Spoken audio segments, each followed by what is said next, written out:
Yes. Record it. Start again. I think it is produced on that record too. Oh, does it? Sorry, I did don't that know. fuck I up? don't remember. Oh, But it's that's okay. I worked at Rough Trade for. There's one other thing I wanted to ask. Are they coming here? Oh yeah. Okay. I'm rolling again, and Can I borrow those matches back? No. Thank you. I guess the one criticism that Steve Albini gets for the records he produced, and it's strange because all the Big Black records and the Rape Man records, With his the vocals. are way up there. Right. And then, I mean, especially with, not so much with your record, I don't think I've heard anything like this, but the PJ Harvey record and some other things that he's done, he gets criticized because they're so down low and everything. Right. Is that, I think the thing with Steve and vocals is that he doesn't like the sound of, when you listen to a recording of a band and you have two speakers and there's this great rock music going on and then there's this voice like right in the middle and right in your face. I think that's what he doesn't like. He'd rather make it sound like a real band and someone singing into a microphone and playing. And, I don't know. I think he always, I mean, there's never any effects on any vocals or anything he does either. There's really never any effects on much. I mean, there weren't, when we recorded with him, there's no effects on the drums. The only effect is a room mic. You know, like most of the stuff he does is the effects he gets on any like instrument or vocal. It's usually just ambient room sound, and that's his forte. Yeah. So there were never any big discussions on how to record Kurt's vocals or what to do with them or anything? Not with me. Fair enough. So what was the deal with Scott Litt coming in then? It was just one or two songs that he did some Well, those were songs that had more of a dynamic range to them, and those were songs, usually when we mixed all the other songs, we didn't actually mix them, we just put a mix on the board and hit record and for the final mixes. So with a song like All Apologies or Heart-Shaped Box, those were songs that needed a little more mixing. They needed a little more dynamics, or they needed the harmony to be heard a little more, or whatever. Where'd I go? Totally switching gears here. What kind of effect do you think Francis has had on Nirvana? Francis Bean? Yeah, as far as how it's changed Kurt's life and how because of that it's changed the band. I think we all want to have kids now. So basically that's it. I mean, it's great, when you're sitting there and you're holding a baby and you're being fun and cute with the baby, and then you have to play. And no, you put a baby down and you go up and you play, and you're relaxed and thinking about life and birth and pretty babies, and then you come back and there's a smiling little baby, and it's nice. It hasn't affected the way that you can go about things, or I don't necessarily mean ask in a bad way, but just are your procedures for doing things or working? No, I mean hasn't affected me at all. I mean, I'm sure it's tough for the nanny or Kurt or whatever, but it's really great to have her around. She's really a lot of fun. Plus, I think it's good if a lot of people have never been exposed to infants before, and you get married and you have children and you've never dealt with a child before, and you don't realize that if a child coughs, it doesn't mean that it's going to die, or if a baby falls down, usually everybody is like, oh, when you just wait for it to burst out in tears, but then it gets up like, huh. Like, no big deal. Unless you look concerned, then it'll definitely cry. Right, sure. I want to kind of, painful as this may be, go through sort of video by video and get your memories of the shoots, if we could. And actually, yeah, I mean, we're almost lighting this for 10 minutes. The only one that I've heard you guys have any sort of bad memories or not like, sort of is ironically enough, Smells Like Teen Spirit, just because it didn't come out exactly the way you wanted it to, or the ideas that you had for it. That was kind of our first big production work with a director, try to get everything together through label video, you know. So we sort of had one meeting, I think the day before or the 2 days before we were supposed to shoot it, and sort of went over some ideas and showed up at the shoot, and it was kind of a lot different. But we were reassured that it would look great on camera. Did it, do you think? Or? Some of it. There's some things about it I like. Was it? I mean, the only thing was it the janitor and were the cheerleaders not supposed to be so typically pretty cheerleaders, or the janitor was supposed to be a little nastier or something, or what was it? For most likely, I think that the whole cheerleaders thing, the director wanted to get these sexy cheerleaders, to get these kind of like dark, mysterious, sensual cheerleaders in the middle of this riot, you know, like with fire. And I mean, you know how stupid you feel when it's like coming from where we're coming from, and we're sitting there and there's some like pyrotechnician setting up fire and we're just playing, and you're just thinking like, oh my God. And then, and especially in front of 400 people who were at the show the night before, you know, and you're just like, ugh. Feel like you should be spitting blood or something. You feel like you should be in Spinal Tap. Greg, I'm not sure if you know this, but the set time for Nirvana's been moved up. Oh, I didn't know that. So we I have didn't to even have know Chris how long. back by 5:15. So you Okay. might Right, have well, some wrap it's up too. yeah, we're winding down actually. Was the crowd was supposed to be a little more involved in the whole song too, wasn't it? Well, no, we just wanted, I mean, we wanted everyone to go insane and fuck everything up. And so the first take we did of the song, everyone went insane and fucked everything up. And the director was like, wait a minute, you know, we have to do this more than once. Save yourself. Yeah. And so it was kind of a mess. And plus, the director had never worked with people like us or worked with people like our fans, you know. And so it was out of control. Because, I mean, these are the kind of people that would probably riot in their own high school gymnasium. And we just gave them an excuse to do so without getting busted. Well, Thank you. Okay, well, cool, I think. And Come As You Are, I heard with the first time working with Kevin Kerslake, I was told that the only stipulation that you guys had was that you wanted your images obscured. Was that right? Was it more Kurt than you? Well, that was the first like sort of big production video, like big production where we came in and they actually had built this elaborate set.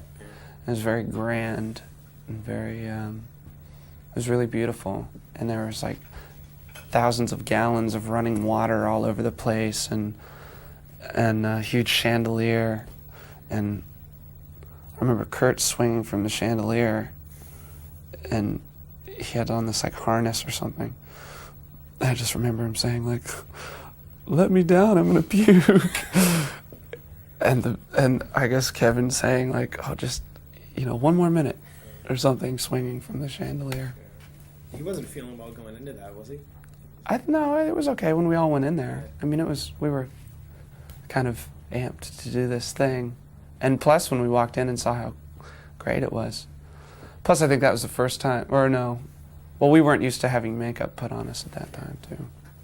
Now we're seasoned professionals. And Lithium was originally going to be a pretty elaborate, I don't know if you could say concept video, but more than just you guys playing live and what it ended up being. Well, we'd always wanted to do a video with the Brothers Quay, and the footage from the Lithium video all came from a show that we played in Seattle on Halloween of 1991, and we showed up to the show and we just thought it was going to be a normal show, and there's like 15 cameramen there, and they were all over the stage, man. It was like swatting flies, and there was always one right next to me or in my face or in front of the drums. I'd look out and I'm used to just seeing Chris and Kurt, and there's like 5 other people on the stage with cameras, and what are we doing? What's this for? Oh, this is for a live long form video or something like that.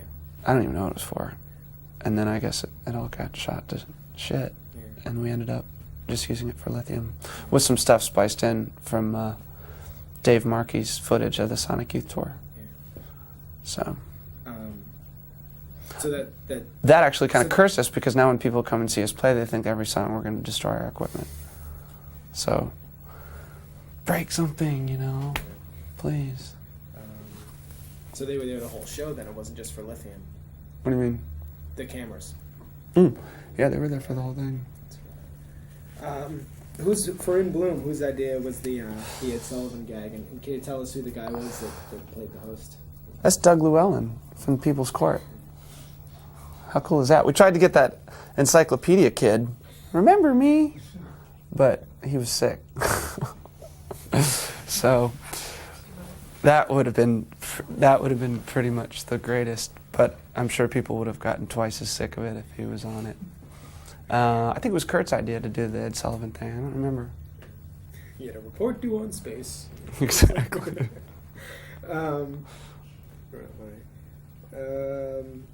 And speaking back to Frances Bean, whose idea was it to get her for the Sliver video?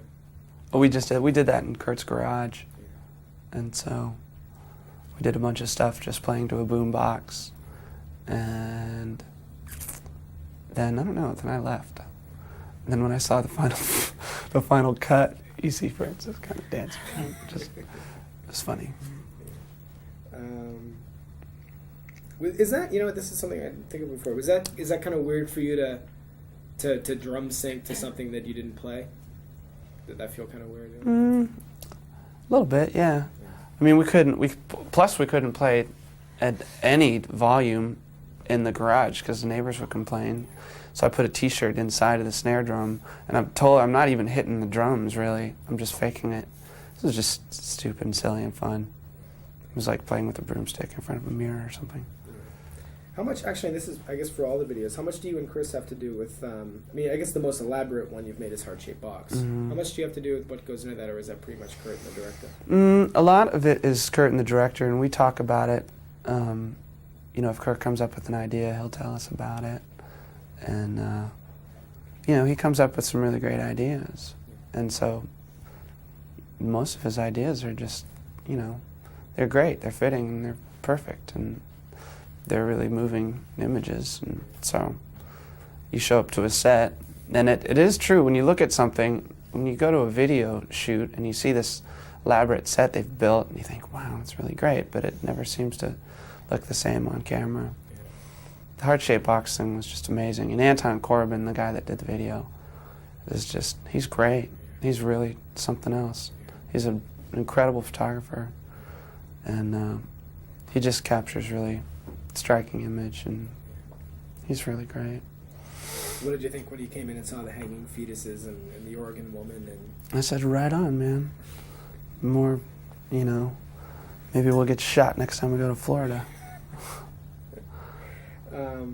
He must be a really easy guy to get along with. I mean, I met him once for about 2 minutes. Anton? He's the nicest guy. Yeah. He's just, he's got an incredible talent, and he knows it, but he's not too conceited, or, he's just a normal person who does something really great. And this is, well, it's not complete speculation, I guess, because it's a documented story that I've heard. And I'm not expecting you to explain the song, but is it true a long time ago, before Kurt and Courtney were together, and I guess she had a crush on him or something, and she gave you some sort of heart-shaped box to give to him as a gift or something? Oh, that's true. Shit, I forgot about that. Yeah, it was filled with little trinkets and baubles. Can you sort of, just because nobody's going to hear me, can you sort of tell the story? Shit, I don't really remember, but I think that I knew Courtney and would talk to Courtney on the phone a lot before she and Kurt got together, and she'd say, I'm in love with the singer of your band. I'd say, really? Yeah. And so she gave me this little heart-shaped box to give to him, and I did. And they got married. They had a child, and they lived happily ever after.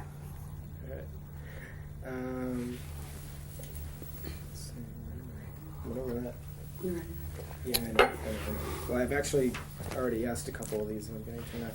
Oh yeah, you guys must be pretty psyched, and I know Kurt's happy about it, about you starting to contribute to the songwriting. Mhm. And I know you guys build up the songs together for everything that Kurt writes ahead of time and everything, but Scentless Apprentice was actually your riff and your idea from the beginning. Mhm. Yeah. That was just we fooled around a lot. You know, we'd come up with dumb jams all the time. We do a lot of noise things and just dynamic, noisy deals. And, you know, each of us, Chris can write some really great stuff. He plays guitar and plays accordion and plays, what else do you play, Chris? Do you play mandolin? No, I don't think Okay. a little bit.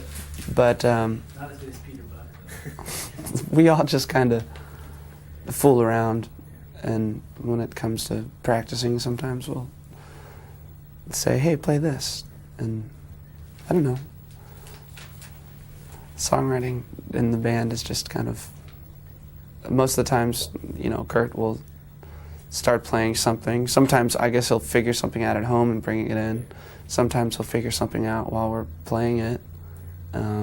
Just all kind of stems from there. It's kind of unconscious too, just because we never really talk too much about it when we're doing it. We never have like, okay, let's do the chorus for 8 bars and do the verse for 4 bars.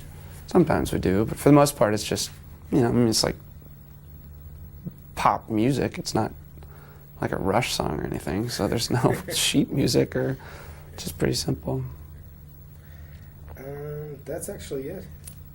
Okay. We actually skipped over a bunch of stuff earlier that I thought I still had to get to. Wunderbar. Thank you. You're welcome. Yeah.